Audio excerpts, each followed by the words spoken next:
Hello and welcome back to another video where today I am going to be talking about why I am getting Kirby and the Forgotten Land. So recently a demo for the game was released on the eShop and I played it and I was quite impressed with what I saw. As after playing Kirby Star Allies I was left a bit underwhelmed, but I'm happy to say that after playing the demo I can't wait to play the full game on March 25th. I think, like me, if you was a bit let down by Kirby Star Allies, I think giving the demo a go will hopefully make you want to pick the game up as well. Unlike Kirby Star Allies, Kirby and the Forgotten Land is a 3D platformer with a fixed camera, similar to Super Mario 3D World. And when the game was first revealed, people was comparing it to Super Mario Odyssey, but I have to say the better comparison is to Super Mario 3D World, as they just feel more comparable to each other, as Kirby and the Forgotten Land isn't a massive open world game like Odyssey was. In the demo you only get access to 3 levels from World 1, that being, I'm guessing, the first level, a level I'm guessing midway through, and the final boss. And overall they are quite fun to play as the controls for the demo and I'm guessing the full game are really tight. Like, I didn't have any point in the demo where Kirby didn't do what I told him to, so I knew that if Kirby did mess up it was on me, maybe just being reckless or trying to get a few hits on a boss or something like that. For the most part Kirby has the same moves he always has. He can inhale, he can exhale, he can copy enemies' abilities, but I think they have added a new move, and that is if you hold either ZR or ZL and press the jump button, Kirby will do a kind of like a backward somersault. So I think that's new. I don't remember that being in any of the games before. And also if you hold ZL and ZR, Kirby kind of guards. I think that is also new as well. Something else I would like to touch on is Malfa mode.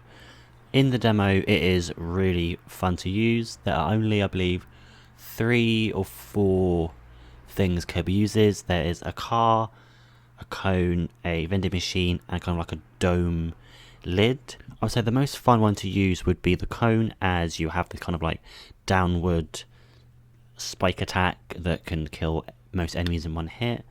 The car was also really fun to use, as you could like smash through walls and enemies, and there was a turbo button, so that was fun to just drive around the stages. The vending machine was also pretty cool, as you shot out little soda cans. But I would say that was probably the most underwhelming one out of all of them. And then we have the dome lid, which I don't know why it was a Malfa mode feature in the first place, as all you do is wiggle the control stick about, open a lid, and then you get either like a Waddle Dee in a cage or like a gacha pod.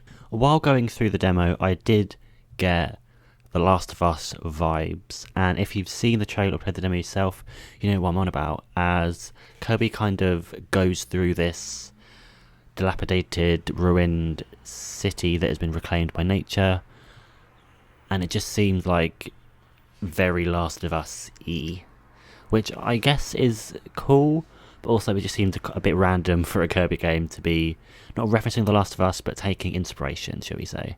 Throughout the demo, I only heard one song that played, but it is a really good song, and it definitely fits with Kirby as a character, but it doesn't fully fit with the world, as the song is really like upbeat and happy, and then you look at what's happening on screen. Kirby is kind of killing these monsters that are pretty adorable, let's be honest, and in this like kind of ruined, dilapidated city, and I feel like the song kind of doesn't really fit with that city vibe. Something I did expect to see in a Kirby game is achievements, as in the second level there are certain hidden objectives that you can do to get more star coins. Sadly in the demo you can't really do anything with star coins, but in the full game you can use them in Waddle Dee Town to buy upgrades for Kirby's copy abilities, and you can also buy food as well, and you can also use them on the kind of gacha machine that you can use to get different statues in the game. For the most part, to get these achievements they're pretty simple and not that hard to do. The only one I didn't get was finding the 5 flowers, as one of them is not really well hidden, but I just need to be a bit more observant. But I got through it on the second time, and then I got all the achievements, and for getting 100% in the demo, you actually get a special code that you can input in the full game to get something that we're not quite sure yet. Also, if you beat the demo just regularly on its own, you get a second code as well. So that'll be interesting to see what we get when the full game actually comes out. And going on to the boss fight at the end of the demo, it's not really hard, but depending on what copy ability you use, you can make it go a lot faster and kill the boss relatively quickly. The first time I played with the demo, I used, I think, Ice, which wasn't a good one to use because it means I had to get close to the boss, and there were some attacks we would like stomp on you. But the second time round, I used Sword, and that was pretty good because when you use the heavy attack, it does quite a lot of damage. Another thing I want to say is that once you beat the demo the first time round, you will get access to the evolved versions of the copy abilities. And the evolved versions are just upgraded versions from the full game in the demo, and I think the only ones that are upgraded are Sword, Cutter, Bomb, and I think that's it. If you remember of any ones, please leave them in the comments down below, but I'm pretty sure that's all of them. But overall, I really enjoyed this demo, and it definitely made me look forward to the full game that comes out on the 25th. After I finished the demo, I just wanted to go and play the full game right away, but sadly I have to wait. But I am really looking forward to the release of Kirby and the Forgotten Land.